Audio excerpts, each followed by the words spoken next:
Amém? O texto que eu quero compartilhar com você está aí fixado na tela, é Êxodo capítulo 3, verso 1 ao 9. Deus falou muito forte no meu coração que esse é um tempo de direcionamento de Deus. Esse é um tempo onde Deus vai nos direcionar. Então eu quero que você agora pegue a sua Bíblia, se você puder, e acompanhe comigo essa palavra, que eu entendo que é um chamado de Deus para que a gente clame, porque ela vai te mostrar que Deus responde ao clamor. Então, aqui eu quero ler o texto e depois vou fazer alguns comentários com você. Diz a palavra do Senhor lá em Êxodo capítulo 3, verso 1. Apacentava Moisés o rebanho de Jetro, seu sogro, sacerdote de Midian, e levando o rebanho para o lado ocidental do deserto, chegou ao monte de Deus, a Horebe. Apareceu-lhe o anjo do Senhor, numa chama de fogo, no meio de uma sarça. Moisés olhou, e eis que a sarça ardia no fogo, e a sarça não se consumia. Então disse consigo mesmo: irei para lá, e verei essa grande maravilha. Por que a sarça não se queima? Vendo o Senhor que ele se voltava para ver, Deus do meio da sarça o chamou e disse: Moisés, Moisés. Ele respondeu: eis-me aqui. Deus continuou: não te chegues para cá. Tire as sandálias dos pés, porque o lugar em que está é terra santa. Disse mais: eu sou o Deus de teu pai, o Deus de Abraão, o Deus de Isaque e o Deus de Jacó. Moisés escondeu o rosto, porque temeu olhar para Deus. Disse ainda o Senhor: certamente vi a aflição do meu povo que está no Egito, e ouvi o seu clamor por causa dos seus exatores. Conheço-lhe o sofrimento, por isso desci a fim de livrá-lo da mão dos egípcios, e para fazê-lo subir daquela terra a uma terra boa e ampla, terra que mana leite e mel, o lugar do cananeu, do eteu, do amorreu, do ferezeu, do eveu e do jebuseu. Pois o clamor dos filhos de Israel chegou até mim. E também vejo a opressão com que os egípcios estão oprimindo. Aqui é o texto onde Deus responde ao clamor do povo de Israel. Aqui é o texto onde o Senhor encontra um libertador para o seu povo. Moisés aqui, ele é um antítipo de Cristo, ele é uma figura que aponta para Cristo, libertador do povo de Deus, salvador do povo de Deus. Então, nesse texto você vai perceber que Deus, ele procura homens e mulheres abertos e livres para servi-lo, livres com disposição para servi-lo. O Senhor procura esses homens. Você vai ver que Moisés, ele sai da onde ele estava e ele vai para o Oriente. Eu estava olhando o mapa, é longe o caminho que Moisés seguiu. Moisés estava buscando alguma coisa. Moisés estava buscando algo no Senhor. Tanto que ele vai no Monte Horebe, ele vai no monte conhecido como Monte de Deus. Ele vai ali buscando algo da parte de Deus. O Senhor de fato aqui se mostra que ele responde àqueles que o buscam. Ele responde a Moisés. E ali ele mostra para Moisés o que ele é. Ele revela a glória dele. Ele revela o poder dele. Deus, ele anseia por ter encontros com homens e mulheres assim, sensíveis à manifestação do seu poder, né? E que realmente estejam abertos a ouvir a voz dele, a ouvir aquilo que ele tem a falar. Mas ele não quer que a gente vá nele apenas interessados em suprir as nossas necessidades meramente materiais, mas principalmente entender que ele quer nos mudar por completo. Ele quer mudar as nossas vidas por completo. Ele quer nos fazer crescer, ele quer nos fazer avançar. Se você olhar para a vida de Moisés, ele era um príncipe, ele era da elite dos egípcios. E ele vai então viver no deserto, ele vai viver no meio do povo uma vida simples, uma vida de pastor. Aí aqui nesse momento você vai ver aonde Deus o exalta, aonde Deus o coloca. Então é isso que é importante. Aonde nós queremos estar posicionados? Meramente perante o mundo ou queremos estar posicionados em Deus e consequentemente posicionados perante o mundo? Então esse texto ele traz grandes verdades. A primeira verdade que veio no meu coração aqui é que Moisés estava servindo. O texto começa falando que Moisés apacentava o rebanho de Jetro. Não fala que o rebanho era de Moisés. Não fala que era dele aquilo ali. Então é muito importante nós entendermos que o homem e a mulher que anseia ser homem e mulher de Deus precisa entender, antes de tudo, que ele é servo. Tanto que essa é a lição mais importante que Jesus deu aos seus discípulos. Ele fala, aquele pois que quiser ser o primeiro, sirva a todos. Todos vão lembrar aqui da cerimônia do lava-pés, cerimônia muito conhecida, né? No meio dos católicos, no meio dos evangélicos, que é a cerimônia que demonstra o ato de Jesus em limpar os pés dos seus discípulos. Um ato de humilhação, um ato de humildade, mostrando a servidão. O que ele veio fazer? Ele veio servir. Era isso que Moisés estava fazendo. Então a gente fica muitas vezes procurando formas de como Deus vai falar conosco. Eu quero dizer, Deus fala conosco enquanto nós servimos as pessoas. Deus fala conosco enquanto nós colocamos os nossos dons e talentos nas suas mãos para abençoar aqueles que estão ao nosso redor. E vai falar que ele busca um lugar específico, ele chega num lugar específico. Ele chegou no monte de Deus, ele chegou lá em Horebe. E ali o que acontece? O anjo do Senhor aparece para ele. Ali, uma das coisas vai tocar e chamar a atenção de Moisés. E a primeira coisa aqui de ponto que Deus ele me mostrou, ele nos chama a atenção o tempo em todas as nossas vidas. Eu lembro que quando eu me converti, eu sentei com a minha esposa, né? Na época nós nos relacionávamos, né? Como namorados, e eu falei para ela, você já viu quantas pessoas falaram com você antes de você se converter? Deus o tempo todo, ele tenta nos chamar a atenção para o sobrenatural dele. Eu falo, Deus fez milagres na minha família antes de nós sermos crentes. Então Deus ele é bom o tempo inteiro. Deus ele não é bom porque você serve a ele. Deus é bom o tempo todo. Se você olhar, quando você estava todo errado, ele era bom, ele respondia.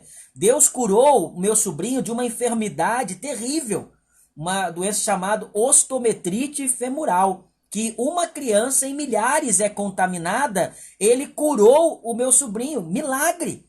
O médico ficou surpreso com aquilo ali. Então, nós vivemos o sobrenatural de Deus. O que nos falta? Uma percepção de quem é o Senhor da sarça, de quem é o Senhor do sobrenatural, e seguir aquilo que Moisés segue aqui. Então, você pode ver o que Deus faz. Havia tantas árvores naquele lugar.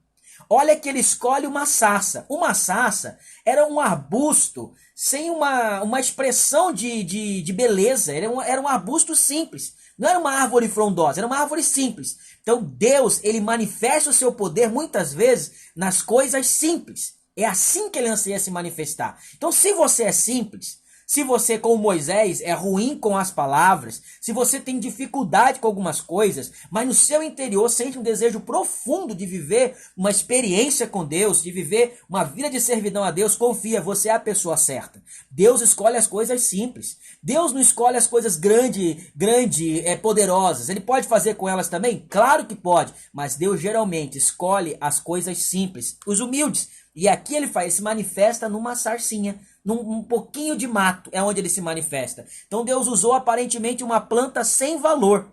O dicionário bíblico diz que uma moita de espinhos, é o que fala sobre a sarça, que era uma moita de espinho, uma aparência seca, uma árvore seca. Por isso que Moisés se espanta. Fala, como que pode uma arvorezinha dessa seca tá queimando e não ser consumida, e não virar pó?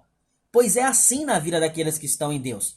Aquele fogo que era o fogo para a nossa condenação, é o fogo que vai queimar, mas não vai nos consumir. Por quê? Porque a glória de Deus é fogo consumidor, que consome o pecado. Mas uma vez que você está revestido por Cristo, você está coberto dos seus pecados, liberto dos seus pecados, esse fogo já não te consome mais. Então nós somos como essa sarça, revestidos por Cristo, é claro, esse fogo não nos consome também. Então essa sarça mostra o poder de Deus na vida daqueles que realmente decidem ouvi-lo e obedecê-lo e servi-lo com uma disposição e confiança plenamente nele. Deus quer apoderar-se de todo homem e de toda mulher. E precisamos estar o quê? Rendidos e desarmados. Permitir que ele nos use, mesmo em meio às nossas fraquezas e simplicidades. Tanto que Deus fala, Moisés, é o seguinte, tira a sua sandália, o lugar que você está pisando é santo. É mais ou menos assim, Moisés, se humilha. Moisés, desça do salto. Moisés, desça do tamanco. Tem gente que não consegue viver uma vida plena com Deus porque entende que humilhação é vergonha. Mas não é isso que a palavra fala. Na palavra de Deus, vai falar que os humilhados são exaltados. Então, a humilhação deveria ser o lugar que todo cristão pudesse estar. Porque é o lugar da humildade onde há favor. O lugar da humildade é onde há uma forma de Deus agir. Então, se você, aqui é o Espírito está falando, tá passando por alguma situação de humilhação, está passando por alguma situação de constrangimento, crê em Deus. Você está no melhor lugar. Olha para Deus, Ele vai te exaltar, Ele vai te levantar, Ele vai te colocar em uma posição realmente de relevância, porque Ele quer fortalecer os fracos e necessitados. Aquele que é forte demais, esse certamente não vai olhar para Deus com o mesmo fervor, ele vai achar que ele precisa dele. Então, deixa que Deus te exalte nesses dias, deixa que Deus haja por você nesses dias. Segundo aos Coríntios 12, 9, fala bem assim, então ele me disse, a minha graça te basta, porque o poder se aperfeiçoa na fraqueza. De boa vontade, pois, mais me gloriarei nas fraquezas. Paulo falando de boa vontade, com boa ação, com boa intenção. Vou me gloriar nas minhas fraquezas. Para que sobre mim repouse o poder de Cristo. Então, quando eu entendo que o Senhor quer trabalhar nas minhas fraquezas, eu me glorio. Eu falo, ô glória, é na minha incapacidade que Deus vai atuar. Se eu não consigo fazer isso, Deus vai agir na minha incapacidade. Então, essa palavra me toca muito. Porque Deus está mostrando, Moisés, você errou, você matou, você fugiu, mas você é o meu escolhido para agir como cabeça sobre o meu povo. Eu vou te usar, Moisés. Mas você pode ficar tranquilo que quem vai fazer sou eu. Tá aqui um cajado, você vai realizar o sobrenatural com ele. Aí Moisés fala, mas eu não sei falar, vou chamar o teu irmão para te ajudar. Deus provê tudo o que você precisa, todas as ferramentas que você precisa para realizar qualquer coisa na sua vida estão em Deus. Quer saber como educar filho? Está no Senhor. Quer saber como ter um bom casamento? Está no Senhor. Quer saber como servir bem a Deus em algum ministério? Tudo isso está no Senhor. Confia nele. Ele escolhe, ele capacita, ele direciona, ele afia, ele adestra as mãos para a batalha. Confia no Senhor. Outra coisa que Deus me aponta aqui nessa palavra. Moisés, ele teve que aprender a se relacionar com o sobrenatural. Moisés era hebreu. Moisés conhecia toda a história bíblica, mas Deus não quer que a gente simplesmente conheça. Eu tenho muitos amigos que conhecem muito a Bíblia, mas não sabem discernir a voz de Deus. Aqui você vai ver que Moisés não questiona o que era a sarça, ele sabia que era Deus. Ele sabia. Por quê? Porque ele conhecia, mas naquele momento, ele então tem um encontro íntimo com Deus. Deus não quer que você só saiba que ele existe. Deus quer que você tenha encontros com ele. Deus quer que você tenha intimidade com ele. Deus quer que você ouça as direções que ele tem para a sua vida. Você pode conhecer toda a escritura e ainda assim não ser íntimo da vontade de Deus, que é boa, perfeita e agradável. O apóstolo Paulo foi criado aos pés de Gamaliel, um mestre da lei. Um dos mestres mais renomados de Jerusalém naquela época. Paulo está na estrada para Damasco. A luz brilha forte. Se você for nesse texto, está lá em Atos dos Apóstolos, você vai ver que Paulo, ele se prostra, cego, e ele responde, quem és tu, Senhor? Com letra maiúscula. Paulo sabia que a voz que falava era Deus. Então, a voz fala, sou eu, Cristo, aquele quem você persegue. Olha que engraçado. Paulo não estava perseguindo a Cristo. Paulo estava perseguindo os cristãos. Mas os cristãos são como Cristo. A igreja é a igreja de Cristo. Então tudo que fazemos para a igreja, fazemos para Cristo. Paulo naquele momento entende. Opa, estou na direção errada. Deixa eu corrigir o meu caminho. Olha a importância de não somente conhecer, mas ser sensível à voz de Deus. Quer ter uma fé correta em dias de crise como esse? Aprenda a ouvir a Deus. Aprenda a ouvir a Deus e no meio das crises você vai enxergar a oportunidade. Golias na vida de Davi foi uma oportunidade. Tanto que ele pergunta lá em 1 Samuel 17, o que ganha o homem que matar esse gigante?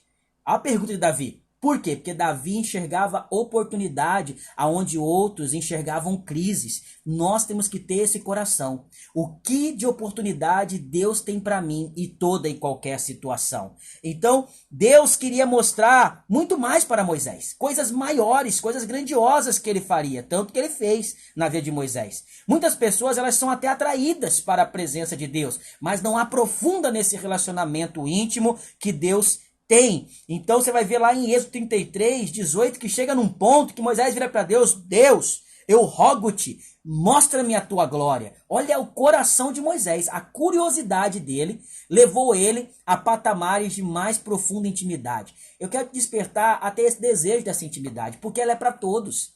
Ela não é só para alguns, ela é para todos. Se você desejar mais intimidade com Deus, é isso que você vai ter. E aí Deus fala com Moisés, né? Acho tão engraçado porque ele, na verdade, ao falar com Moisés, olha o que ele fala.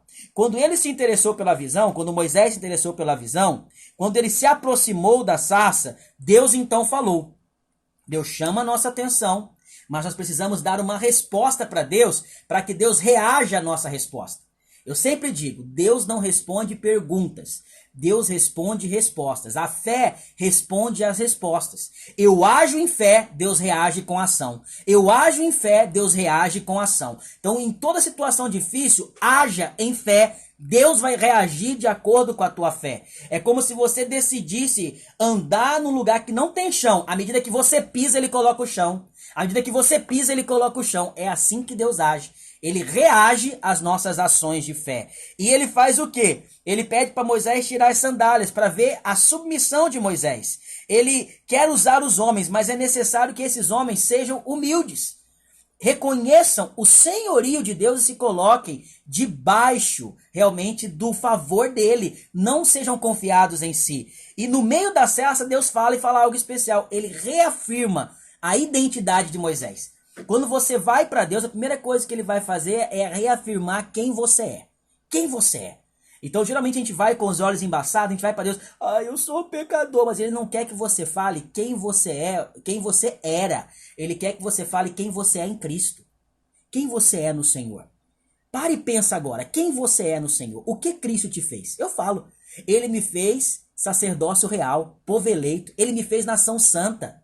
Ele me fez um ser com autoridade, com poder para dominar sobre a terra. Então, se você não tiver esse conhecimento de Deus, você sempre vai para Deus e vai se enxergar de forma errada. Então, você precisa se enxergar como Deus te vê. Olha como Deus vê Moisés. Ele fala, eu sou, o Deus de seu pai. Ele está afirmando a identidade de Moisés, seu pai. Por que ele fala isso? Isso é reforçar. Sabe quem eram os pais de Moisés? Êxodo 3:6 vai dizer, Amrão era o pai de Moisés, que significa povo exaltado. Ou seja, eu sou Deus do seu pai, que significa povo exaltado. E também de Joquebede. Joquebede era a mãe de Moisés, que significa Jeová é glória, Javé é glória. Ou seja, sobre a sua origem, Moisés, está exaltação e o Senhor é a minha glória. Então a gente precisa saber muito disso, porque antes de Deus fazer qualquer coisa, ele vai nos reafirmar. Ele vai nos afirmar nele, para que assim nós andemos segundo a palavra de poder dele sobre as nossas vidas, né? Então, lá em Números está esse nome de Joquebede. Aonde há um coração interessado, Deus se achega até ele. E para a gente concluir aqui, para não demorar muito, Deus nos observa. Muitas pessoas acham, mas cadê Deus? Deus nos observa. Se você olhar para esse texto, você vai ver as afirmações de Deus. Olha o que Deus afirma. Ele fala que ele viu a aflição do povo, ele ouviu o clamor do povo, ele conhece o sofrimento do povo e ele desce para livrá-lo. Então, Deus, ele nos ouve, Deus, ele nos vê e ele conhece as nossas dores. Ele conhece. E se você olhar, o que ele faz aqui é o que ele fez com Jesus. Ele viu que nós estávamos perdidos para o pecado. Ele ouviu, né, que nós estávamos perdendo para o diabo. Ele então desce corporeamente, como Jesus, para o quê? Para nos livrar do pecado. Glória a Deus, aleluia! Jesus foi entregue, porque um dia Deus ouviu e viu o nosso clamor e ele reagiu a esse clamor. Pode ter certeza, nesses dias Deus vai vir com resposta sobre a sua vida. Não pare de clamar. Deus vê, Deus ouve e Deus age. Deus reage à nossa fé. Então sempre clame, não pare de clamar. Aqui era o clamor do povo que fez com que Deus movesse Moisés, que Deus movesse o sobrenatural, que Deus alimentasse o povo no deserto. Quando a gente responde em fé, Deus responde às nossas respostas. É assim que Deus quer agir com você. Por última coisa, Deus age. Desci para livrá-los, da mesma forma que desceu para ver a torre de Babel. Ele desce aqui, é da mesma forma, é a mesma palavra, desceu, é a mesma forma da torre de Babel. Ele desce para agir. Deus, quando ele se move para agir. Então aqui ele falou, ei Moisés, você não vai só. E você pode ver na palavra, Deus sempre fala, vou te enviar meu filho, mas você não vai sozinho. Né? Eu vou ao céu, mas eu vou enviar o Consolador, vou enviar o meu Espírito. Então nós temos que saber que quando vamos para a oração, que quando vamos agir algo em Deus, nós não estamos sozinhos. Você não está sozinho. Você pode até se sentir sozinho, mas se você fechar bem os seus olhos e se você fazer a sua oração mais sincera, você vai perceber o toque do Consolador sobre a sua vida. O dia que você estiver se sentindo mais sozinho, mais com frio, pega seu travesseiro, abraça ele e fala, ô Senhor, me consola. E você vai sentir o consolo do Senhor. Deus age. Esse é o agir de Deus sobre nós, né? E aqui ele fala o porquê que ele agiu. Eu acho lindo isso. Por que Jesus desceu? Da mesma forma com que Deus desceu aqui para libertar o povo, para fazê-los subir para Canaã, é o que Cristo vai fazer por nós. Ele desceu para nos fazer subir com ele para a sua glória. Então nós precisamos entender esse processo. Deus, ele está fazendo a parte dele. Cabe a nós fazer a nossa. Cabe a nós crer corretamente. Cabe a nós respondermos em fé aquilo que o Espírito tem colocado em nosso coração. O que Deus tem pedido para você pelos seus negócios? O que Deus tem pedido para você em relação à sua família? O que Deus tem pedido de posição para você em relação à sua igreja? O que Deus tem pedido para você em relação aos seus estudos? É um tempo de respostas. De respostas. Porque você não vai se arrepender. Toda resposta que damos ao Espírito não vai vir com arrependimento, porque o Senhor recompensa os seus. O Senhor galardoa os seus. Ele fala que eu sou Deus galardoador. Ele quer abençoar. Mas pastor, essa palavra hoje é por quê? Porque nós vamos recomeçar a nossa vida. Nós vamos retomar a nossa vida diária. Como nós vamos retomar? Eu falo para vocês, eu gostaria que todos nós retomássemos assim, na direção de Deus. Deus, ele quer nesses dias nos usar assim. Deus, ele quer nesses dias nos usar nesse poder, com base nisso que ele tem falado aqui. Ele ouve o nosso clamor, mas ele vai agir e quer ver a gente reagir. Porque se Deus age e fala para aquele povo, sai do Egito, aquele povo não sai, aquele povo não viveria. E se você olhar para a história dos hebreus, no meio do deserto, eles murmuraram, eles reclamaram, mesmo com a provisão sobrenatural de Deus. Né? Então a gente às vezes pode, muitas vezes, incorrer no erro de estar no caminho certo, mas agindo da forma errada. Pastor, como que eu vou conseguir então estar no caminho certo e agir da forma certa? Intimidade com Deus, intimidade com o Senhor, submissão ao Senhor, submissão aos mais maduros na fé, submissão, né? Pode ver os submissos nos trabalhos, não tem problema nas empresas quando é submisso ao patrão. Então a submissão é o que? É me colocar debaixo de uma missão. Submissão não é humilhação, não é aproveitarem de você, é você se dispor a uma missão. Então Jesus nos chama para uma missão, mas ele não te chama e vai te deixar ao léu. Ele te chama, te provê, te capacita e te levanta. Então creia nisso. Os clamores que nós temos feito estão sendo respondidos. Deus está agindo e Deus vai te levar cada dia mais a usufruir mais do seu poder e mais da sua glória. Eu quero orar com você. Eu quero orar em cima dessa palavra. Eu quero que você receba isso sobre a sua vida. Quero que assim como Moisés foi comissionado, você entenda que Deus tem um comissionamento para você nesses dias. Pós essa quarentena, como vai ser a sua vida? Você vai definir como você quer viver. E eu quero orar por você agora e quero te convidar a você fechar os seus olhos aí onde você está, que eu quero levantar um clamor pela sua vida. Querido Deus, amado Pai, Senhor, obrigado, Senhor Deus, pela palavra que o Senhor nos deu hoje. Obrigado, Pai, porque esse texto me ensina muito. Esse texto me ensina, Pai, que o Senhor realmente se faz conhecidos para aquele que te busca. O Senhor fala que buscarmos, Pai, nós iríamos e te acharíamos se buscássemos de todo o coração. Moisés buscou. Moisés foi até o lugar de